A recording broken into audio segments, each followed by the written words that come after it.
what makes you guys feel the most confident on your projects? And I guess when you first started off as an SDR, where did you feel the least confident in, and how did you kind of navigate through that? So when I first started, my answer to that question was product knowledge. When I first started, I kind of felt as though, I was speaking to a lot of people who were a lot smarter than me. They knew a lot about, the tech industry, and basically about everything that I'm talking about. I knew a lot more about it. And like me talking to them, I'm not gonna say I felt stupid, but it was nerve wracking. I didn't want to say the wrong thing or answer a question the wrong way. So definitely like learning a product and knowing, if someone asks you a certain question, just knowing the answer to that can go a long way. At least making them know and let them feel as though you know what you're talking about just has them feel like, it makes them feel more comfortable with you, and they can definitely be more open to say yes to a lot of things that you want to ask them for. How do you define confidence? Like, what does confidence really mean for you? Because again, I feel like this is very different from program to program and SDR to SDR in terms of like how to build that confidence or what those areas are to kind of focus on. I was really nervous the first month about daily activities, about hitting the numbers, about, researching the perfect people. And I felt like there was a microscope on me, and no one was making me feel that way. I just felt like I'm done. I had it. I didn't, I was so in my head about it. And then the minute I owned that I sucked, I was great. Like, there's confidence in knowing that you don't know anything. And there's I reached out to so many people at Demand Drive, and every one-on-one I had in my first month, I was like, I don't know. And everyone that talked to me was like, this kid is nuts. Like, he's just out of his mind. And now, like, I have no problem on the phone being like, I have no idea, but I know someone who does.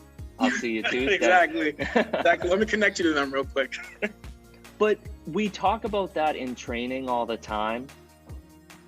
I remember exactly, well, I don't, because I can't say it verbatim right now, but there was a phrase that Chelsea uses, I'm more on the front end of things. But there's so much power in that, and it works a lot of the time. So confidence to me is like owning when you don't know. Do you focus more on knowing if you have a certain strength or you're really confident in one area? Do you kind of like beef up like your role or like your messaging around that, or do you work harder on okay, I have some of these weaknesses, maybe I should work on like those weaknesses to get them up to my strengths? So do you play more on your strengths, or do you spend some more time kind of, working on those areas where there's, improvement to be made? I think it's improving weaknesses, because strengths, you can just if I'm good at emails and I have a good email, then I can just easily send that to 10 people in a few minutes, and then I have a good chance that they'll answer. But certain types of studies that I'm reaching out about, I don't really know the right messaging. So working to get the right message to the right person, I've gotten better results when I've had to struggle a little bit in the process of researching and then saying the right thing than when it's just a general message that I'm confident usually works for people.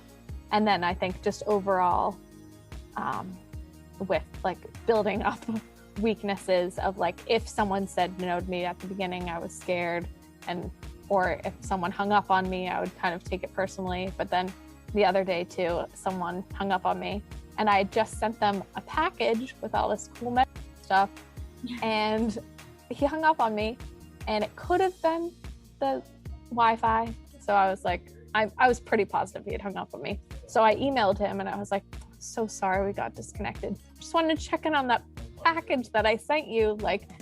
I was just trying to do something nice, but I followed up with an email, which is a better chance that he's going to answer me now, than if I had just called him back and tried to see if he would take the call again. But then at least he reads that and maybe he's guilted into it, because now he has some nice, cool stuff. And I was still nice after he hung up on me. But at the beginning, and just what with my original weakness of being scared of people saying no, I think I wouldn't have been able to. And then maybe that actually, like, that has a situation like that has turned around in the past. So you only know if it will turn around if you try.